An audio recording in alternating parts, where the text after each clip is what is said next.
نبی پاک صلی اللہ علیہ وسلم نے فرمایا مومن نرم دل ہوتا ہے، رقیق القلب ہوتا ہے. مومن دھوکہ کھا تو سکتا ہے پر دھوکہ دے سکتا مومن کی یہ شان ہی نہیں کہ وہ دھوکہ دے. اس کا ایمان یہ گوارا ہی نہیں کر سکتا. اس کی روحانیت میں اتنی طاقت ہی نہیں کہ وہ دھوکہ دے. کیوں؟ اس لیے کہ نبی پاک صلی اللہ علیہ وسلم نے فرمایا جو دھوکہ دے وہ ہم میں سے ہے ہی نہیں. من غشا، جس نے دھوکہ دیا، فلیس منا، وہ ہم میں سے، بولیے ہم میں سے. اور یہاں تبصرہ تو ہوتا ہے کہ وزیر اعظم دھوکے باز، صدر دھوکے باز، فلانا دھوکے باز. تو جس ریڑھی والے نے سامنے آم صحیح سے لگائے ہوئے ہیں موٹے موٹے اور اندر اس نے سارا کچھ رکھا ہوا ہے، تو وہ دھوکے باز نہیں؟ جو دکھا رہا ہے وہ دے گا بھی کہ نہیں؟ تو اس نے دکھانے کے لیے چیز اور رکھی ہوئی ہے اور دینے کے لیے، تو یہ دھوکہ نہیں؟ کیا صرف بڑا ہی دھوکے باز ہے؟ جس دکاندار نے بڑی ملمہ سازی کی ہے، لمبی چوڑی لائٹیں لگائی ہیں، بڑا اس نے سجا کے سوار کے تیار کر کے ہر شے رکھی ہے، اور جھوٹ کی نگری میں وہ لوگوں کے ساتھ لوٹ رہا ہے ان کی آنکھوں کو چندھیا کے، وہ دھوکے باز نہیں؟ بالکل جائز کمائی کر رہا ہے. نبی پاک صلی اللہ علیہ وسلم نے فرمایا چیز جب تم بیچو تو اس کی زیادہ تعریف نہ کرو. جب چیز بیچو تو جو اس کے اندر نقص پایا جائے وہ گاہک کو بتاؤ. اگر تم وہ نہ، یہ ابن ماجہ کی حدیث ہے، فرمایا اگر تم نے چیز کا عیب گاہک کو نہ بتایا تو اللہ تم سے ہمیشہ ناراض رہے گا اور فرشتے تم پر لعنتیں برساتے رہیں گے.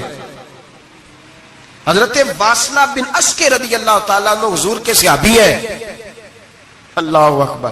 اچھا پھر عجیب تماشا ہے، لوگوں کا چیز خریدنے جاتے ہیں تو نقص نکالتے ہیں، اور جب بیچنے جاتے ہیں یہ ناراض نہ ہوئیے گا، یہ نیچے سے لے کے اوپر تک، چھوٹے سے لے کر بڑے تک، جو بھینس بیچنے جاتا ہے وہ بھی 4 دن اس کا دودھ نہیں دھوتا، کہتا ہے منڈی والا ہی چوئے گا. جس دن دودھ دھوئے گا اس دن نکلے گا 25 کلو، اور جب گھر جائے گا تو یہ تو میرا خیال دھوکہ نہیں. اس کو پوچھتے ہیں کیا بنا، کہتا اللہ نے سونی روزی دی ہے. تو کر کے کیا آیا تو؟ دھوکہ، فریب، فراڈ، دھوکے بازی. لوگ بڑوں کے بارے میں تو زبانیں کھل جاتی ہیں، بڑی باتیں ہوتی ہیں، تو اپنی صفائی کون دے گا؟ اپنے اوپر کون؟ میں کسی کی حمایت نہیں کر رہا، یہ بھی جلدی درجہ آ جاتا ہے فٹافٹ. 1 منٹ میں لوگ کہہ دیتے ہیں کہ محبت تو سیاست کا چلن چھوڑ دیا، ہم اگر عشق نہ کرتے تو حکومت کرتے. وہ معاملہ الگ ہے، لیکن مسئلہ یہ ہے میرے بھائی کہ دھوکے بازی ہر ایک کے لیے اسی طرح حرام ہے، ہر ایک کے لیے جس طرح کے اس کا حکم موجود ہے. حضرت واصلہ بن اسکے رضی اللہ تعالیٰ عنہ صحابی تھے. ان کے پاس ایک شخص گیا، اس نے جا کے نا تو ان کے گھر سے اونٹنی خریدی. امام بہقی نے لکھا ہے جب خرید کے لائے تو رستے میں ان کے بیٹے نے بیچی یا گھر کے کسی اور فرد نے جب خرید کے لائے تو جناب واصلہ بن اسکے رضی اللہ تعالیٰ عنہ کی ملاقات ہوئی. تو آپ پوچھنے لگے بھائی یہ تو اونٹنی میری ہے، میرے گھر سے خرید کے لائے ہو؟ کہا ہاں. فرمانے لگے تم نے کیا کرنا ہے اونٹنی کا؟ بک گئی، ٹھیک ہو گیا، ہوش میں عقل میں خرید کے لایا، بات ختم ہو گئی. بلکہ ہم تو کہتے ہیں وہ لکھا ہوتا ہے دکانداروں نے خریدا ہوا مال واپس. واہ جی واہ، یہ کس کا فتویٰ ہے؟ یہ خریدا ہوا مال واپس کس کا فتویٰ ہے؟ یہ ساڈا اپنا. کہنے نے ایڈا اوکھا تینوں مڑیا تو پھر لے کے آ گیا. ایڈیاں گلاں سنا کے، ایڈا سیاڑا سیل مین سی، انہیں ترلے لینے 7 واری انہیں تعریف کی ہے، تو انہوں بڑا سونا لگے گا. پھر تیرے گلے میں ڈالا ہے، بڑی مشکل سے مڑا ہے تجھے، اور تو پھر لے کے آ گیا. اور شام کو کہتا الحمدللہ میں نے بڑے پیسے کمائے، لا حول ولا قوت الا باللہ. سارا دن جھوٹ بولا، فریب کیا، اس پہ اللہ کا شکر ادا کرا. بندہ لے کے آ رہا ہے ان کے گھر سے. کہاں سے خریدی؟ تو صحابی کہنے لگے آپ کے گھر سے. فرمایا میری اونٹنی ہے لیکن تمہیں اس کے عیب کا پتہ ہے؟ او بھائی یہ دھرتی پہ بسنے والے لوگ تھے، یہ میرے نبی پاک کے تیار کیے ہوئے تھے، تمہیں پتہ ہے اس اونٹنی کے عیب کا؟ کہ یار تو عجیب آدمی ہے، کوئی عیب بھی بتاتا ہے اپنے جانور کے. فرمانے لگے چل تو یہ بتا گوشت کھانے کے لیے خریدی ہے یا سفر کرنے کے لیے؟ کہا میں نے تو اس پہ بیٹھ کے حج کرنے جانا ہے. فرمانے لگے چل بھی میرے ساتھ واپس آپ پیسے لے لے، گوشت کھانے کے لیے اچھی ہے، دودھ دینے کے لیے اچھی ہے، پر یہ سفر کے لیے اچھی نہیں، تیرے کام نہیں آئے گی. اب وہ صحابی ساتھ ساتھ چل رہے ہیں اور کہنے لگے یار میں نے خرید لی تھی، پیسے دے دیے تھے، مرضی سے سودا کیا تھا، میں نے پوچھا بھی نہیں تھا سفر کی کیسی ہے، تو نے یہ کیوں کیا؟ تو حضرت واصلہ رونے لگے. فرمانے لگے کیا کروں، میں رسول اللہ کا غلام ہوں، کیا کروں، نبی پاک کا غلام. رونے لگے. فرمانے لگے میرے مصطفیٰ کریم علیہ السلام نے فرمایا فرشتے لعنت کریں گے اگر تو ایبی چیز بیچ ڈالے گا. کیا کروں, نوکر اس گھر کا ہوں, جس گھر کی نوکری مجھے دھوکے کی اجازت ہے, میں اس گھر کا نوکر ہوں, مجھے اجازت نہیں دیتی. ہم کہتے ہیں جی میرا مالک کہتا ہے, تو اپنے مالک کی چھوڑ, تو کونین کے مالک کی مان, تو اپنے مالک کی چھوڑ, تو عرش کے مالک کی مان, تو چھوڑ دنیا دار مالک کی, اس مالک کی مان جس نے تجھے پیدا کیا ہے, تجھے رزق دیتا ہے. دنیا کے مالک کی بات کر رہا ہے. میرے نبی پاک صلی اللہ تعالی علیہ وسلم باہر نکلے, رات کو مدینے میں ٹھنڈی ہوائیں چلی ہیں, رم جھم برکھا برسی ہے, مدینہ سارا ٹھنڈا کر گئی ہے, پہلے ہی بڑا ٹھنڈا ہے, پر خدا کے کرم سے مدینے میں اور ٹھنڈک ہوئی. حضور سویرے نکلے, بازار میں گئے, غلے کا ڈھیر پڑا ہے, نبی پاک کی نظر پڑی, حضور پہنچے تو غلے کا ڈھیر ہے, سارا خشک ہے.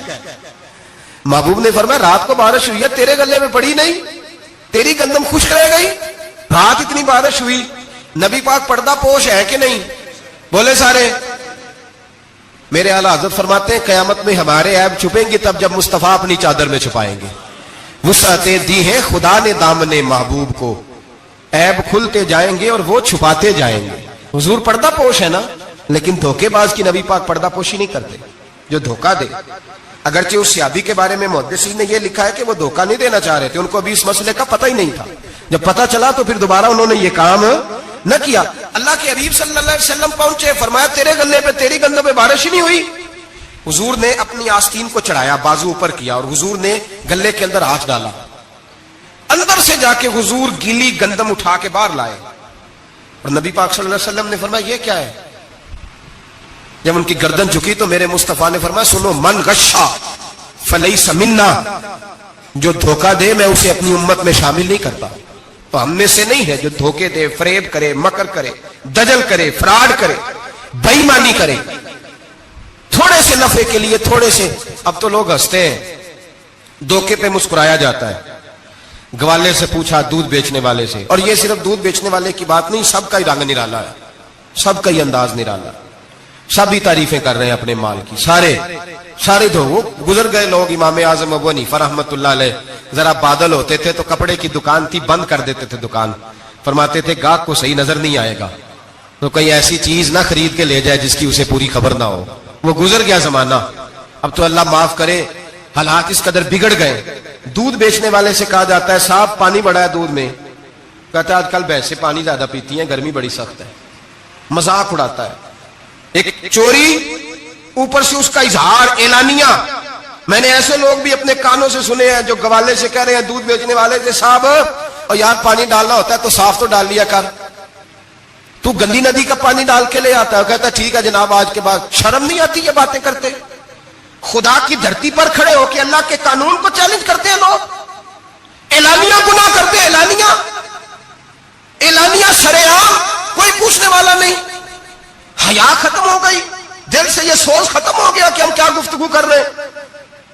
بڑے بڑے رنگ ہیں, بڑے بڑے انداز ہیں لوگوں کے. حضرت ابو ہریرہ رضی اللہ تعالیٰ عنہ کھڑے تھے تو ایک آدمی دودھ میں پانی ملا رہا تھا. حضرت ابو ہریرہ کی چیخیں نکل گئی, رو پڑے. لوگ کٹھے ہوئے کہنے لگے حضور آپ کو کیا ہوا؟ وہ پانی ملانے والا بھی آ گیا. حضور آپ کیوں رو رہے ہیں؟ فرمایا قیامت کے دن تجھے جو سزا ملے گی وہ سزا یاد کر کے میری آنکھوں میں آنسو آ گئے. تجھے جو سزا ملے گی میری آنکھوں میں آنسو آ گئے. حضور کیا سزا ملے گی؟ حضرت ابو ہریرہ رضی اللہ تعالیٰ عنہ فرماتے ہیں یہ دودھ رب تیرے سامنے رکھے گا اور تجھ سے اللہ فرمائے گا چل اس سے پانی علیحدہ کر, اللہ تجھے سزا دے گا. میں ایک شخص کی مثال دے رہا ہوں, لیکن اس سے مراد صرف گوالہ نہیں, یہ بات بڑی دور تک جاتی ہے, بڑی دور تک جاتی ہے, بڑی دور تک. یہاں جو جس کے ہاں سے دودھ خریدا جاتا ہے وہ تو جب بھینس کا دودھ دھونے لگتا ہے تو پہلے ہی پانی رکھ لیتا ہے, اللہ ماشاءاللہ. یہ کئی گھروں سے نقص واقعہ ہو کے آتا ہے, ایک جگہ پہ نہیں ہے. یہ بڑی دور تک حالات بگڑے ہوئے. حضرت ابو ہریرہ فرمانے لگے رب کریم قیامت کے دن تجھ سے فرمائے گا چل علیحدہ کر, دودھ سے پانی بتا کر لے گا. کہنے لگا حضور ڈالا تو جا سکتا ہے, نکالا نہیں جا سکتا. فرمانے لگے پھر تیرا دوزخ سے نکلنا بھی مشکل ہے. تو دے بچوں کو کما کے کھلا, موج کر. عام اب تو یہاں تک تماشا لگ گیا. میں ایک رپورٹ پڑھ رہا تھا, کراچی میں ایسی بھی دکانیں پکڑی گورنمنٹ نے کہ جہاں دودھ کے اندر کیمیکل ملایا جاتا ہے گاڑھا کرنے کے لیے, اور اس کیمیکل, نقصان یہ ہے اس کیمیکل کا کہ وہ کینسر کا باعث بن رہا ہے. 2 کلو دودھ کی خاطر قتل کر دیا ایک انسان کو. 200-400-500 کی خاطر مار دیا بیماری لگا کے, بچے یتیم کر دیے, عورتیں بیوہ کر دی, گھر اجاڑ دیے تھوڑے سے دھوکے کے لیے, اتنی سی دنیا داری اکٹھی کرنے کے لیے. یہاں دوائیاں جعلی نہیں بک رہی, یہاں لوگ ملاوٹ والی اتنے لوگ کھڑے ہیں ڈاکٹر کے دروازے پر اور تعریفیں کر رہے ہیں, ڈاکٹر صاحب اس کمپنی کی کیوں لکھ کے دیتے ہیں, ڈاکٹر صاحب اس کمپنی کی دوائی, انہیں خبر نہیں کہ کیا حال ہے. موت بیچتے ہو پھر سمجھتے ہو جنت میں جاؤ گے. ام حسبتم ان تدخلوا الجنہ, اتنا آسان سمجھ لیا لوگوں نے. میرے رسول پاک صلی اللہ علیہ وسلم نے فرمایا جس کا دوست, جس کا بھائی, جس کا پڑوسی اس کے بوائق سے محفوظ نہ ہو وہ آدمی جنت میں نہیں جائے گا. صحابہ نے کہا حضور یہ بوائق کیا ہے؟ فرمایا ظلم اور دھوکہ. اس نے پڑوسی کو بھی دھوکہ دینے سے وہ باز نہیں رہا. لوگ شکوہ کرتے ہیں, کہتے ہیں لوگ دنیا ساری دھوکے باز ہو گئی ہے, لوگ سارے. کسی نے ملا رومی سے کہا تھا حضور سارے لوگ ہی دھوکے باز ہیں. فرمایا تو اپنا تجربہ کرنا, تجھے اس لیے سارے دھوکے باز ملتے ہیں کہ تیرے اپنے اندر بڑا دھوکہ ہے. اپنے اندر خلوص پیدا کر, اللہ تجھے بڑے خلوص والے لوگ عطا فرمائے گا. تو خود اس سے یاری لگاتا ہے, دھوکے کے رنگ میں لگاتا ہے. تیری ہر دوستی اس لیے کہ تو نفع کتنا لے سکتا ہے. میرے مصطفیٰ کریم سید عالم صلی اللہ علیہ وسلم نے اپنی امت کو منع فرمایا, فرمایا خبردار تمہارا رنگ ایک ہونا چاہیے, تمہارا روپ. میری باتوں کی سمجھ آ رہی ہے آپ کو؟ دھوکہ دینا, فریب کرنا, فراڈ کرنا.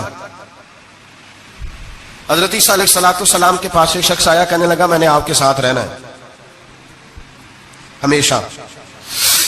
امام راضی نے لکھا ہے میں نے ہمیشہ آپ فرمانے لگے میں ضرور ساتھ رکھوں گا پر دنیا داری کا مطالبہ نہ کرنا. جی تو اس پیر دے بندے کیویں مرید ہون جدے مرید ہویا دکان ہی نہ چمکے, کیا مطلب ہوا بیعت ہونے کا؟ اتنی دیر کے مرید ہوئے ہیں تو کوئی فائدہ نہیں ہوا, نہ کاروبار چمکا نہ دکان بنی. الٹا پیر صاحب کہتے ہیں سود بند کر دو, دھوکے بند کر دو, فریب بند, جتوں ہوندا پیا اتوں بھی نہیں ہون دے, کیا فائدہ ہے نا جی. تو کوئی مکر فریب ہی نہیں, دجل ہی نہیں, سادہ کام کیسے ہوگا. حضرت عیسیٰ علیہ السلام کہنے لگے میرے ساتھ رہنا ہے تو دنیا داری سے, بولیے, دنیا داری سے بچنا. کہنے لگا جی بالکل صحیح ہے. آپ فرمانے لگے چلو ٹھیک ہے. حضرت عیسیٰ نے چاہا کہ اس کا امتحان کریں. فرمایا پہلے دن وہ آیا ہے صحبت صلح میں رہنے کے لیے, خیر سیکھنے کے لیے. حضرت عیسیٰ علیہ السلام فرمانے لگے کتنی روٹیاں کھائے گا؟ کہنے لگا ایک. آپ نے 3 روٹیاں منگوائی, ایک خود کھائی, ایک اس کو کھلائی, تیسری وہیں رکھی اور جناب عیسیٰ دریا پہ وضو کرنے تشریف لے گئے. واپس آئے تو روٹی کوئی نہیں تھی وہاں. فرمایا روٹی کس نے کھائی ہے؟ کہنے لگا کوئی پتہ نہیں. جناب عیسیٰ علیہ السلام نے نا اس کو معجزہ دکھایا. ایک ہرن جا رہی تھی, اس کے ساتھ 2-3 چھوٹے چھوٹے بچے تھے. حضرت عیسیٰ علیہ السلام نے ہرن کا ایک بچہ پکڑا, اس کو ذبح کیا. ہرن بھی کھڑی ہو گئی, باقی بچے بھی کھڑے ہو گئے. ذبح کیا اور ذبح کر کے اس کا گوشت بھونا, اس کو بھی کھلایا, خود بھی اتنا کھایا کہ سیر ہو گئے, ڈکار آنے لگے. فرمایا کھایا نا تم نے؟ لگا حضور کھایا ہے. فرمایا پیٹ میں ابھی ہے کا ہے. ہرن کے بچے کی ہڈیاں پڑی ہوئی تھیں. جناب عیسیٰ نے ساری ہڈیاں اکٹھی کر کے فرمایا کم باذن اللہ, اللہ کے حکم سے کھڑا ہو جا. وہ ہرن کا بچہ پھر زندہ ہو گیا. آپ فرمانے لگے ہرن کے بچے کا گوشت تیرے پیٹ میں بھی ہے, میرے پیٹ میں بچہ وہ جا رہا ہے. اب تو بتا دے روٹی کس نے کھائی ہے, اب تو بتا دے. کہنا جی کوئی پتہ نہیں, مجھے پتا. حضرت عیسیٰ علیہ السلام اس کو ساتھ لے گئے, دریا کے اس پار جانا تھا. فرمایا ہاتھ پکڑا چلو گزرو. دریا میں پیر رکھا, اس کا بھی اپنا بھی. کہنے لگا جی ڈوب جاؤں گا. فرمایا تو میرے ساتھ ہے, تجھے معجزہ دکھانا ہے, اللہ کی قدرت دکھانی ہے. پیر رکھا دریا میں, پیدل چلتے ہوئے دوسرے کنارے چلے گئے, کوئی ڈوبا نہیں, پیر بھیگا نہیں. فرمایا اتنی بڑی تو نے معجزہ دیکھا, اب تو بتا دے روٹی کس نے کھائی ہے. کہنے لگا جی پتا, مجھے خبر, حالانکہ سانو سارا ہی پتا ہوتا ہے, پتا نہیں مجھے. بولے بن جاتے ہیں نا منٹ میں. حضرت عیسیٰ کہنے لگے میں اللہ کا پیغمبر ہوں, مجھے منوانا آتا ہے. دریا کے اس پار گئے تو ریت تھی, صحرا کا علاقہ تھا. جناب عیسیٰ نے ریت کٹھی کی, چھوٹی چھوٹی ڈھیریاں لگائیں. 3 ڈھیر ریت کے لگ گئے, 3 ڈھیر. جب 3 ڈھیر لگ گئے تو جناب عیسیٰ علیہ السلام نے پھونک ماری, وہ ساری کی ساری ریت سونا بن گئی. حضرت عیسیٰ علیہ السلام کہنے لگے یہ 3 حصے ہیں سونے کے, ایک حصہ میرا ہے, ایک تیرا ہے, اور تیسرا اس کا جس نے تیسری روٹی کھائی ہے. کہنے لگا جی میں نہیں کھائی ہے. تیسرا حصہ اس کا جس نے تیسری روٹی کھائی. کہنے لگا جی روٹی. فوراً مان گیا, بے قدرہ کچھ قدر نہ جاتی, کیتی خوب تسلی ہو, اے دنیا دار پجاری زردے کتیاں دے گل ٹلی ہو, میں نہیں کھائی ہے. میاں صاحب کمال کر گئے, اور ایک شخص لے گیا میاں محمد بخش علیہ رحمہ کو تانگے پہ بٹھا کے. کہنے لگا یہ پہلی بھی میری, وہ بھی میری, وہ باغ بھی میرا, یہ میرے چاچے کی, وہ میرے تائے کی, یہ میرے دادے کی, بڑے مالدار ہیں. آپ فرمانے لگے چل چھوڑ کوئی اور بات بھی کر. نہیں جی نہیں، وہ فلانی شے بھی میری. آپ فرمانے لگے یہ بتا تجھ سے پہلے کس کی تھی؟ انہیں لگا فلانے سے خریدی ہے. فرمایا اس سے پہلے کس کی تھی؟ چپ کر گیا. آپ فرمانے لگے دانش مندہ نہ کم نہ ہی دل دنیا نہ لانا، اس بوٹی کئی خامد کیتے، جو کیتا سو کھانا. چھوڑ اس کی بات نہ سنا، اس کا تو کبھی کوئی مالک ہوتا ہے کبھی کوئی ہوتا ہے. کہنے لگا جی میں نہیں کھائی ہے روٹی. تو حضرت عیسیٰ کہنے لگے تو نے ظلم کیا، نبی کی صحبت پر تو نے ایک روٹی کو فقیت دی، ایک روٹی، اور مجھے دھوکہ دیا اللہ کے پیغمبر کو. فرمایا جا میں نے مال کا کیا کرنا ہے، سارا ہی سونا تیرا ہے، 3 ڈھیریاں تو ہی رکھ لے. حضرت عیسیٰ کہہ کے گزرے تو پیچھے سے ڈاکو آ گئے، تلواریں ہاتھ میں 2 ڈاکو، سونا پڑا ہوا دیکھا. کہنے لگے تیرا ہے؟ کہا میرا ہے. کہا اٹھ دوڑ جا تجھے قتل کر دیں گے. منت کرنے لگا. کہنے لگا یار اس طرح کرو نا، بانٹ کے کھاتے ہیں، بانٹ کے کھا لیتے. بات طے ہو گئی، ایک ایک ڈھیری کے مالک ہو گئے. اب وہ بات چیت ہونے لگی، نام پتہ واقفیت ہو گئی، تعارف ہو گیا. اب وہ جو 2 ڈاکو تھے ان کو وہ شخص کہنے لگا بھوک لگی ہے یار کو روٹی کھاؤ، کچھ پیسے دے کے ایک کو بھیجا. وہ جو 2 ڈاکو تھے ان میں سے جو کمزور تھا اس کو بھیجا کہ جاؤ کھانا لے کے آؤ. وہ کھانا لینے گیا تو پیچھے سے کہنے لگا تیرا رشتہ دار ہے؟ کہا نہیں. کوئی تعلق؟ کہنے لگا کوئی نہیں. آدھا حصہ کیوں دیتے ہو؟ کہنے لگے کمزور سا بندہ ہے، روٹی شوٹی لا دیتا ہے، میرے کام شام کرتا ہے، تو میں اس کو آدھا. اس نے کہا دفع کرو، چھوٹے چھوٹے کام کرتا ہے تم آدھا حصہ دیتے ہو، آتا تو پکڑ کے قتل کر دیتے ہیں، سونا آدھا آدھا بانٹیں گے. ٹھیک ہو گیا جی. وہ جو روٹی لینے گیا تھا وہ بھی کہنے لگا مجھے تو نوکر سمجھا ہوا ہے نا، کھانے میں لاؤں، پانی میں لاؤں، بستر میں بچھاؤں. آج اتنا سونا ہاتھ آیا، بڑا ڈاکہ لگا، ان کو قتل کرتا ہوں نا دونوں کو، تو سونا میں قبضے میں کرتا ہوں. اس نے بھی دھوکہ دینے کا ارادہ کیا، کھانے میں زہر ملایا. امام راضی فرماتے ہیں وہ زہر ملا کھانا لے کے پہنچا، روٹی رکھی تھی، ان دونوں نے یک بارگی حملہ کیا، اسے قتل کر دیا. قتل کر کے لاش دریا میں پھینکی، مست ہو کے کھانے لگے. جب سیر ہوئے تو پھر پیٹ کٹنے لگا، انتڑیاں ٹوٹنے لگی، ناک منہ کان ہر چیز سے خون نکلنے لگا. چیخے مارتے کوئی سارا سونا لے لے ہمیں بچا لے، سارا کچھ لے لے جان بخش دے. رونے لگے، تڑپنے لگے، لیکن اب کوئی بچانے نہیں آیا، کوئی داد رسی کو نہ آیا. 3 لاشیں ایک دریا میں، دوسری وہاں، مر گئے، مردہ ہو گئے. حضرت عیسیٰ علیہ السلام چند گھنٹوں کے بعد گزرے تو لوگوں نے کہا حضور یہ کیا ہے؟ فرمایا دنیا داری کا انجام، لالچ کا انجام، دھوکے کا انجام، فریب کا انجام. او بھائی بیماری لگ گئی شیخ صاحب کو، مالدار صاحب کو، چودھری صاحب بیمار ہو گئے، کروڑوں روپیہ پڑا تجوری میں، لیکن شفا کبھی خریدی نہیں جا سکتی، صحت کسی دکان سے ملتی نہیں. دھوکے سے اکٹھا کیا ہوا مال وہ پڑا ہے سامنے، لیکن اس کے منہ سے چند نوالے نہیں اتر رہے. زندگی جو دھوکے سے لوگ مال اکٹھا کرتے ہیں، فریب سے اکٹھا کرتے ہیں. ملا رومی نے ایک چاتر عورت کی بات لکھی ہے، کہتے ہیں بڑی تیز تھی، رونا بھی آتا تھا، ہنسنا بھی آتا تھا، اسے مسکرانا بھی آتا تھا اور افسردہ رہنا بھی آتا تھا، سارے رنگ. اس کا خاوند بڑا نفیس آدمی تھا، شریف آدمی تھا. اس نے مکر کیا، دھوکہ کیا. پہلے اس عورت نے اس کو ماں باپ سے کاٹا، پھر بھائیوں سے کاٹا، پھر رشتہ داروں سے کاٹا، پھر اکیلی رہنے لگی. اب تنہا رہنے لگی تو دھوکے اور مکر سے بات، جو دھوکہ دیتا ہے نا اس کے مزاج میں دھوکہ شامل ہوتا ہے. اس کو فریب سے جھوٹ رچ بس جاتا ہے، پھر جب تک جھوٹ نہ بولے اسے سکون نصیب نہیں ہوتا. یہ دھوکہ مزاج کا حصہ بن جاتا ہے. اس کو ہمارے صوفیاء روحانی بیماری کہتے ہیں. کہتے ہیں یہ لگ جاتی ہے تو سچ سے اتنی لذت نہیں آتی معاذ اللہ جتنی لوگوں کو جھوٹ سے آتی ہے. یہ لگ جاتی ہے، یہ روحانی مرض ہے جو پھر انسان باز نہیں آتا. روز دھوکہ دیتی، روز دھوکہ دیتی. اور ملا رومی کہتے ہیں کبھی بڑے بڑے دھوکے چھپ جاتے ہیں، اللہ موقع دیتا ہے، اور چھوٹے چھوٹے دھوکوں سے آدمی کے راز نکلنے لگتے ہیں، وہ رسوا ہو جاتا ہے. بڑے بڑے دھوکے دیے، خامن کو پتہ نہ چلا، لیکن رب کریم نے اب اسے سزا دینے کا ارادہ فرمایا. کلو گوشت لایا خامن، کہنے لگا اسے پکاؤ، اسے پکاؤ، اچھی طرح پکانا، بھون کر پکانا، میرے دوستوں نے آنا ہے. اب جب عورت نے گوشت بھونا، کھانے پینے کی بڑی شوقین تھی، دل دادا تھی، خوشبو نے ستایا تو کلو کا کلو گوشت کھا گئی. گھر کے اندر چھوٹا سا بلی کا بچہ رہتا تھا، چھوٹا سا، اور اس آدمی وہ 2-4 دن پہلے لایا تھا، اس کو دودھ وودھ پلاتا، پیار کرتا. خامند آیا، مہمان آگے، گوشت لاؤ. اب بڑی افسردہ ہو کے بیٹھی ہے، بال بکھرے ہوئے، آنکھوں میں آنسو ہیں، حالات بڑے بگڑے ہوئے. کیا ہوا؟ کہنے لگی میں نہیں چاہتی تھی آپ دوستوں کے سامنے رسوا ہوں، پر مجبوری بن گئی، گوشت بھون کے رکھا تھا، بلی کا بچہ سارا ہی کھا گیا، آپ کو سمجھایا تھا نہ لائے گا۔ ساری زندگی جو آدمی دھوکہ کھاتا ہے وہ کبھی نقصان نہیں اٹھاتا، اگر اس کا نقصان ہوتا ہے تو وقتی ہوتا ہے، نقصان اسی کا ہوتا ہے جو دھوکہ دیتا ہے۔ ساری زندگی اعتبار کرتا رہا، جب کہا کلو گوشت ہی کھا گیا، اب اللہ نے راز اس کا ظاہر کرنا تھا، اب وقت آ گیا دھوکے پکڑے جانے کا۔ خاوند کہنے لگا میری عقل نہیں مانتی، اتنا سا بچہ کلو گوشت کھا جائے۔ اس نے کہا ترازو لاؤ، ترازو کے اوپر جب رکھا تو بچے کا اپنا وزن آدھے کلو سے کم نکلا، اس بلی کے بچے کا اس نے تلوار نکالی اور جب گردن پہ رکھی کہنے لگا قتل کر دوں گا، سچ بتا۔ لگی بس میں کھا گئی، وہ والا بھی معاملہ بتا جو میری اماں پہ الزام لگا۔ کہنے لگی وہ بھی تیری ماں کی غلطی نہیں تھی، وہ بھی میرا گناہ تھا، وہ جو تو نے میری بھابھی کے بارے میں جملہ کہا وہ بھی اس کی غلطی نہیں تھی، میں نے الزام لگایا۔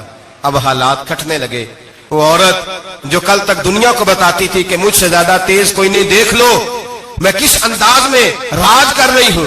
منا رومی کہتے ہیں 3 درے برسے، 3 درے، اور وہ درے کیا تھے؟ طلاق، طلاق اور طلاق۔ یہ 3 درے برسے، نہ گھر والی رہی، نہ شوہر والی رہی، نہ راج والی رہی۔ باہر نکلی، درویش کے پاس گئی، کہنے لگے حضور یہ سزا کیوں ملی؟ آپ فرمانے لگے جو دھوکہ دینے والا ہوتا ہے وہ زندگی میں رسوا ہوتا ہے، وہ آخرت میں عذاب کا شکار ہوتا ہے، اس کی زندگی اس کے لیے بوجھ بنتی ہے، بہت زیادہ مال سرانے رکھ کے سوتا ہے پر سکون اسے نصیب نہیں ہوتا، نیند اس کے حصے میں دھوکہ نہ دے، فریب نہ کرے۔ ہمارے ہاں تو سرکاری ملازموں کا یہ حال ہے کہ 9 دفعہ نانی فوت ہوتی ہے، 11 دفعہ دادے کا جنازہ ہوتا ہے، اور کئی 100 دفعہ حالات بگڑتے ہیں، چھوٹی چھوٹی باتوں پہ لوگ دھوکہ دیتے ہیں، چھوٹی چھوٹی بات، یہاں تک حالات ہیں ہماری عدالتوں کا اللہ حافظ ہے، اب وہاں کیس جاتے ہیں خلا کے، خلا کا کیس گیا، خاوند کے خلاف بی بی نے مقدمہ کر دیا، اب عورتیں اللہ ماشاءاللہ دھوکہ دیتی ہیں، ایڈریس غلط بتاتی ہیں، خاوند کو نوٹس گیا، اب اس کو ملے گا تو وہ عدالت میں آئے گا نا۔ میں آپ کو جینون کیس ایسے دکھا سکتا ہوں، میرے پاس لوگ مسئلہ پوچھنے آتے ہیں، غلط ایڈریس دیا، 3 پیشیوں پہ خاوند نہیں گیا تو عدالت نے طلاق کی ڈگری جاری کر دی۔ کسی فقہ کے کسی مفتی کے نزدیک طلاق نہیں ہوتی، لیکن عورتیں دوسرا نکاح کر کے پھر رہی ہیں۔ کسی سنے غور کرے، اس میں اختلاف بھی نہیں ہے، مسالک کا نکاح نہیں، لیکن طلاق۔ اب ہم نے دھوکہ دیا، بھائی دیکھیں میرے پاس طلاق ہے یونین کونسل کی، یہ میرے پاس طلاق ہے عدالت کی، یہ میرے کیا کر طلاق نکاح یونین کونسل کے ساتھ ہوتا ہے کہ خاوند کے ساتھ؟ اور بولے تو صحیح یار، کس کے ساتھ ہوتا ہے؟ تو طلاق یونین کونسل دے گی، خاوند دے گا؟ عجیب تماشا ہے، عدالت کے ساتھ نکاح ہوا کہ خاوند کے ساتھ؟ عجیب بات ہے بھائی، کسی جاؤ چوتھے آدمی سے کو طلاق دے دے، کیسے طلاق ہو؟ موٹی سی بات ہے، اور لوگ آ کے گھر بسانا ہوتا ہے نا، اور اللہ معاف کرے اس دھوکے میں کئی دفعہ سرپرست بھی شامل ہوتے ہیں اور دلیلیں دیتے ہیں، کہتے ہیں جی نہیں پھر دالتیں غلط ہے، پاکستان کا قانون۔ میں نے کہا مجھے کیا بتاتے ہو، پاکستان کے قانون عدالت کی میں بات ہی نہیں کرتا، میں تو رسول اللہ کی بات کرتا ہوں، تو نبی پاک کی بات کر رہا ہوں۔ جب مصطفیٰ کریم کا قانون آ گیا تو بات ختم ہو گئی، وہ کوئی سا بھی قانون ہو۔ دھوکہ اتنا عام ہے، فریب اتنا عام ہے، جھوٹ اتنا عام ہے، دجل اتنا عام ہے، لوگ ہر بات میں دھوکہ، دینداری میں دھوکہ، نکاح اور طلاق میں دھوکہ، ہر جگہ لوگ دھوکے کے ساتھ جینا چاہتے ہیں۔ فریب اور فراڈ کا لائسنس، اگر آپ ناراض نہ ہو جائے، جس وکیل نے کیس پکڑا ہوتا ہے اسے پتا ہوتا ہے کہ جو آدمی میرے پاس لے کے آیا جھوٹا ہے کہ سچا ہے، پتا ہوتا ہے کہ نہیں؟ چلو ہونے کا مطلب یہ نہیں کہ تسی وکیلاں دے دوالے ہو جائے، لیکن یہ بتائیں اسے خبر ہوتی ہے کہ نہیں؟ نہیں تو کوئی نہیں پتا اس گل کا، پتا ہوتا ہے نا، تو پھر کیوں اس کا کیس لے کے عدالت میں جاتا ہے؟ پتا ہے نا سارا۔ جو گاہک ساتھ گئے ہوئے، اور ہمارے معاشرے میں تو مرد ہونے کی علامت ہے، مرد ہونے کی، چودھری ہونے کی علامت ہے کہ یار اگر کوئی غلطی کر کے آیا تو اس کی سپورٹ کرنی ہے، یہ مرد ہونے کی علامت ہے، یہ مرد ہونے کی علامت ہے۔ مرد وہ ہوتے ہیں جو سپورٹ کرتے ہیں دوستوں کے گناہوں میں، وہ مرد ہوتے ہیں۔ شرم آنی چاہیے، نظر جھک جانی چاہیے یہ بات کرتے ہوئے، میں یاروں کا یار ہوں، یار اگر گناہ میں الجھ جائیں گے تو میں سپورٹ کروں گا؟ چھ معنی دارت۔ میرے نبی پاک صلی اللہ علیہ وسلم نے فرمایا اپنے بھائی کی مدد کر، چاہے وہ ظالم ہو یا مظلوم ہو۔ تو صحابہ نے کہا حضور ظالم کی مدد کیسے کریں؟ فرمایا اسے ظلم سے روک دو، یہ تمہاری مدد ہوگی اس کے حق میں، اسے منع کرو ظلم سے۔ کیا تو یہ مرد ہونے کی علامت ہے کہ میرا بھائی آ گیا تو جیسے کہے گا میں نے ویسے کرنا ہے، اس کا ہاتھ پکڑ اسے منع کر، یہ تیری مردانگی کی علامت۔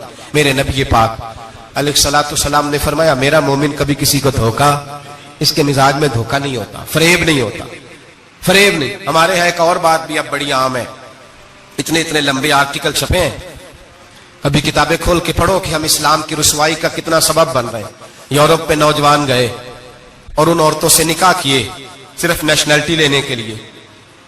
کیا نیشنلٹی لینے کے لیے غیروں سے دھوکہ کرنا جائز ہے؟ میرے نبی پاک صلی اللہ علیہ وسلم بدر میں تھے, 2 صحابی آ رہے تھے, دونوں بہادر صحابی تھے. رستے میں ابو جہل سے ملاقات ہو گئی. ابو جہل کہنے لگا تم جا رہے ہو اپنے نبی کے ساتھ جنگ میں تعاون کرو گے؟ وہ صحابہ کہنے لگے نہیں, ہم تو ویسے جا رہے ہیں, ہم بالکل بھی جنگ نہیں کریں گے.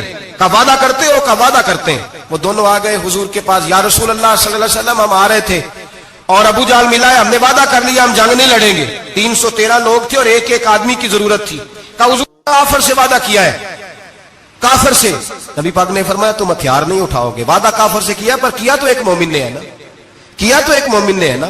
یہاں دھوکہ ہے, فریب ہے, اور جو جتنا بڑا فراڈیا اتنا بڑا بزنس مین ہے, اتنا بڑا دھوکے باز ہے اتنا بڑا وہ سیاستدان ہے. جس کو سب سے اچھا جھوٹ بولنا آتا ہے وہ اتنا اچھا ڈکٹیٹر ہے. یہ رنگ ہے اس قوم کا. دجل کے ساتھ, دھوکے کے ساتھ, فریب کے ساتھ لوگ مال کماتے ہیں اور کہتے ہیں وہ بچہ بڑا سمارٹ نکلا ہے, بڑا سیانہ نکلا ہے, بڑا سمجھدار نکلا ہے. اب تو لوگ خیرات دیتے ہیں دھوکے کے پیسے کی. فریب کا مال اکٹھا کیا ہے, جھوٹ کا مال, اس میں سے زکات بھی دی جا رہی ہے. ایک صاحب مجھے کہنے لگے جی کیوں نہیں ہوتی آخر, کیوں اللہ قبول نہیں کرتا؟ اور میں نے کہا بھائی گندے پانی سے وضو نہیں ہوتا, وضو کے لیے پانی کا صاف ہونا ضروری ہے. تو گندے پانی سے وضو کرنے آ گئے, حرام کی کمائی سے خیرات کرنے آ گئے, اور حرام کی کمائی سے حج کرنے چلے گئے, ناجائز پیسوں کے ساتھ مسجدیں بنانے لگ گئے. اور سوچو تو صحیح, میرے رسول کریم علیہ السلام نے ایک مثال بیان فرمائی. ایک شمون نام کے بزرگ تھے, بنی اسرائیل سے تعلق تھا,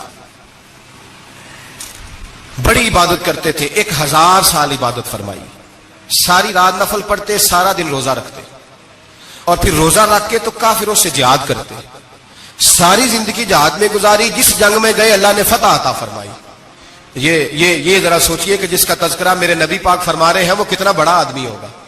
ولی اگرچہ بنی اسرائیل کے تھے لیکن اتنا زبردست ان کا جہاد کرنے کا طریقہ تھا. بڑا جہاد کیا, بڑی انہوں نے, کافر بڑے پریشان تھے کہ بندہ قابو نہیں آتا, بڑی دور تک بات گئی, بڑی جدوجہد کی, لیکن حضرت شمون علیہ رحمہ بنی اسرائیل کے ولی تھے, قابو نہ آئے. آخر ان کی بیوی کو خریدا. اور یہ 1-2 مثالیں بیویوں کی آ گئی ہیں, خامد بھی بکتے ہیں, یاد رکھنا, بھائی بھی بکتے ہیں. اللہ ماشاءاللہ جب کوئی بکنے پہ آتا ہے تو پھر وہ اپنے معیار کو قائم نہیں رکھتا, پھر لوگ گر جاتے ہیں معیار سے. بیوی کو خریدا, کہنے لگے تو نے اس کے ساتھ رہ کے کیا وقت گزارا ہے؟ کہنے لگی کوئی سکھ نہیں پایا, ایک وقت روٹی ایک وقت کی بھوک, درویشی کا درس دیتا ہے, کچھ بھی نہیں ملا. حضرت شمون علیہ رحمہ کی بیوی جب خریدی گئی, کہنے لگے جب یہ, چونکہ یہ کم سوتے ہیں اور جتنی دیر سوتے ہیں گہری نیند سوتے ہیں, جب گہری نیند سو جائے تو رسیوں کے ساتھ جکڑ دینا. امام غزالی علیہ رحمہ نے اس کو لکھا ہے, رسیوں کے ساتھ جکڑ دیا بیوی نے. حضرت شمون اٹھے نہ تو اپنے آپ کو رسیوں سے بندھا ہوا دیکھا, اللہ اکبر کہا, جب اللہ اکبر کہا تو ساری رسیاں ٹوٹ گئیں. بیوی سے کہنے لگے تو نے کیوں باندھا؟ اس نے پھر دھوکہ دیا. کہنے لگی ہر جنگ میں لوگ آ کے بتاتے تھے تیرا خاوند بڑا دلیر ہے, میں نے کہا میں بھی دیکھوں کتنا دلیر ہے. سارے ایک نیا رنگ, ایک نیا روپ, ایک نیا طریقہ, تو میں نے تو آزمایا ہے. اور یہ تو چھوٹی چھوٹی رسیاں تھیں. آپ فرمانے لگے چلو ٹھیک ہے, اگر تو نے آزمایا تو پھر دیکھ بھی لیا ہے. کچھ دنوں کے بعد اس نے زنجیروں سے باندھ دیا, لوہے کی زنجیروں سے. اٹھے تو بندھا ہوا پایا, اللہ اکبر کا تو زنجیریں بھی ٹوٹ گئیں. فرمانے لگے یہ تو نے کیا کیا؟ کہنے لگی دیکھنا چاہتی تھی, کچی رسیاں تو توڑ لیتے ہو, زنجیریں بھی ٹوٹتی ہیں کہ نہیں؟ ہاں بھائی ٹھیک آ کے لوگ بتاتے ہیں تو واقعی دلیر ہے, ہر جنگ میں کامیاب ہوتا ہے. اب قریب بیٹھنے لگی, کھانا اپنے ہاتھوں سے کھلانے لگی, فریب کرنے لگی, دھوکہ دینے لگی. کہنے لگی بتاؤ تو صحیح طاقت کا راز کیا ہے؟ مومن نرم دل ہوتا ہے. ایک دفعہ کوئی مسکرا کے پاس آتا ہے تو سمجھتا ہے کہ شاید یہ میرا خیر خواہ ہے, اس لیے مومن دھوکے کھاتے ہیں, دھوکے دیتے نہیں. جب اس نے محبت کے لب و لہجے میں بات کی تو جناب شمون کہنے لگے اور تو میں کسی چیز سے قابو نہیں آ سکتا. بال ان کے لمبے لمبے تھے, بیٹھتے تھے تو نیچے بال آتے تھے, ہماری شریعت میں جائز نہیں. نبی پاک صلی اللہ علیہ وسلم نے زلفے کانوں تک کی اجازت دی ہے, کندھوں تک کی اجازت ہے. کندھوں سے نیچے بال آئے تو حرام لکھا ہے اعلیٰ حضرت نے, کندھوں سے نیچے جائز نہیں. ان کے بال بڑے لمبے تھے, بیٹھتے تھے تو نیچے دب جاتے تھے. حضرت شمون کہنے لگے مجھے دنیا کی تو کوئی طاقت نہیں باندھ سکتی, ہاں میرے بالوں سے مجھے باندھ دیا جائے تو پھر نہیں میں اٹھ سکتا. بس اس کے ہاتھ بات آ گئی, اس نے کھانا بھی کھلایا, اس نے بستر بھی بچھا کے دیا, پیر بھی دبایا. جب سو گئے تو اس نے ان کے بالوں سے انہیں باندھ دیا اور کافروں کو جا کے بتایا کہ آج نہیں کھل سکے گا. جب اٹھے تو بندھا ہوا دیکھا, بیوی کی طرف دیکھا, کہا تجھے خیال نہیں آیا کھول دے؟ کہنے لگی ساری زندگی غربت دی تو نے, یہ دیکھ مجھے ہیرے ملے ہیں, کنگن ملے ہیں, یہ دیکھ میرے کانوں میں ہیرا, سونا, چاندی, ہر چیز, چل جا, تیرا کیا کرنا ہے؟ ساری رات عبادتیں, سارا دن تو ذکر فکر اور جہاد میں گزار دیتا. دھوکہ دیا. ان کافروں نے آ کے ستون کے ساتھ چارپائی اٹھائی اور ستون کے ساتھ کھڑی کی, پھر رسیوں اور زنجیروں سے باندھا. اللہ کے ولی کا سب سے پہلے ناک کاٹا, پھر تلوار کے ساتھ کان کاٹے, پھر آنکھیں نکالی. جب زبان کاٹنے لگے تو انہوں نے اللہ کو آواز دی, کہا میرے مولا میں کوئی لاوارث ہوں کہ کوئی مجھے دھوکہ دے اور اس انداز میں قتل کر دے؟ مولا میں دھوکے کھاتا رہا, میں کوئی لاوارث تو نہیں. جب یہ دعا فرمائی تو پھر بجلی چمکی, پھر اللہ کا قہر برسا.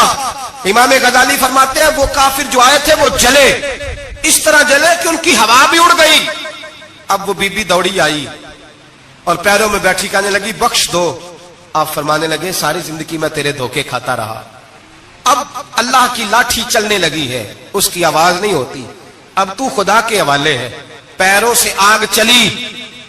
کہنے لگے وہ دیکھنا سونے سے کہہ تجھے بچائے, وہ جو تیرے ہاتھوں میں ہیرے کے کنگن ہیں انہیں کہہ تیری حفاظت کرے, اب وہ جو تیرے کانوں کے اندر سونے چاندی کی بالیاں اور کانٹے ہیں اور جھومر ہیں ان کو کہہ تجھے نجات دلائے.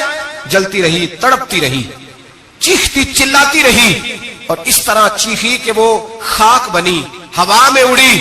اللہ نے اپنے ولی کی آنکھیں بھی دوبارہ عطا فرما دی, کان بھی دوبارہ عطا فرما دی. اللہ تبارک و تعالیٰ نے پہلے سے زیادہ طاقت دی. وہ جب باہر نکلے تو اعلان کر رہے تھے لوگوں دیکھو دھوکہ والے جل گئے, تباہ ہو گئے, نام و نشان مٹ گیا, اور مجھے دھوکہ دیا گیا تھا تو اللہ نے مجھے پہلے سے زیادہ طاقتیں عطا فرما دی, پہلے سے زیادہ قوتیں.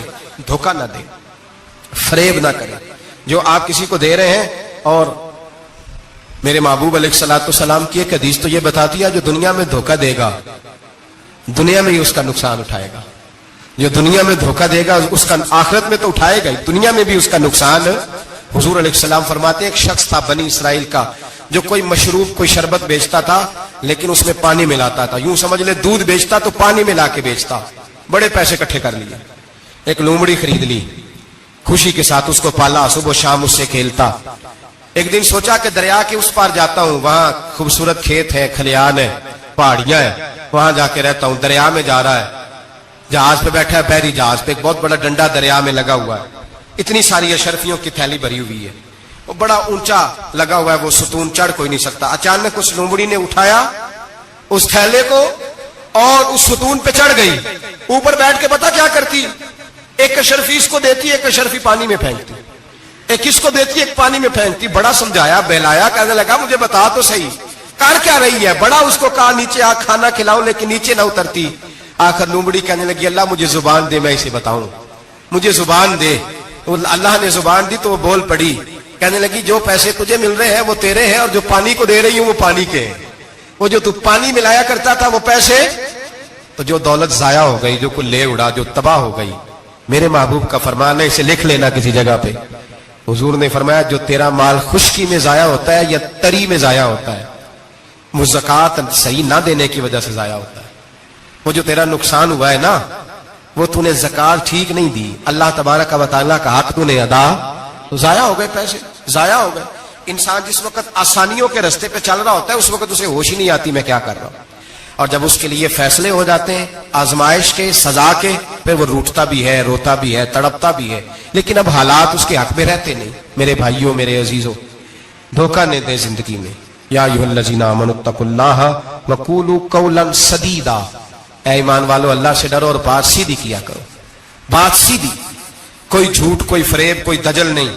میں اکثر مثال دیتا ہوں کہ ہم نے تو یہ سنا ہے جس آدمی کا سودا صحیح ہو, اس کی دکان کسی کونے میں بھی ہو, تو لوگ کہتے ہیں یار وہ سودا صحیح دیتا ہے, جانا اسی کے پاس ہے. 2 روپے زیادہ لیتا ہے پر سودا اس کا سچ سے. دکانیں زیادہ چلتی ہیں, جھوٹ سے نہیں چلتی. سچ سے کاروبار, تجارتیں, دنیا داری زیادہ اچھی ہوتی ہے, جھوٹ سے نہیں. مکر نہ کریں, دھوکہ نہ دیں, فریب نہ کریں, فراڈ نہ کریں. اپنی زندگی اصولوں پر قائم کریں. زندگی کا وقت تھوڑا ہے, دھوکے باز کو نیند نہیں آتی, اور دھوکہ کھانے والے کو اللہ سکون عطا فرماتا ہے. میرے نبی پاک صلی اللہ علیہ وسلم نے فیصلہ دیا ہے، فرمایا جو دھوکہ دے وہ ہم میں سے دھوکہ نہ دیں، اپنے آپ کو بھی نہ دیں۔ ہم اپنے آپ کے ساتھ بھی دھوکہ کرتے ہیں، اپنے آپ۔ یہ جان اللہ نے نرم و نازک پیدا کی ہے، جب اسے جہنم کا ایندھن بناتے ہو تو اپنے ساتھ دھوکہ کرتے ہو، جب گناہ کرتے ہو تو اسے میلا کرتے ہو، اپنے ساتھ دھوکہ کرتے ہو۔ اپنے آپ کے ساتھ بھی انصاف کریں۔ اللہ کے حبیب علیہ السلام نے فرمایا تیری جان کا بھی تیرے اوپر حق ہے، اس حق کو بھی ادا کر۔ دھوکے سے بچیں، فرے اپنی ذات سے لے کر ملت اور قوم تک۔ ہاں لوگ دھوکے دے کے بھی، بہت بڑے بڑے دھوکے دے کے بھی سارا دن اپنے آپ کو پاک صاف کرنے میں لگے رہتے ہیں۔ زبانوں سے تو صاف نہیں ہوگا، صاف اسی وقت ہوگا جب کردار اور عمل میں صفائی آئے گی۔ میری دعا ہے رب کریم ہمیں سمجھنے کی توفیق عطا فرمائے، آمین۔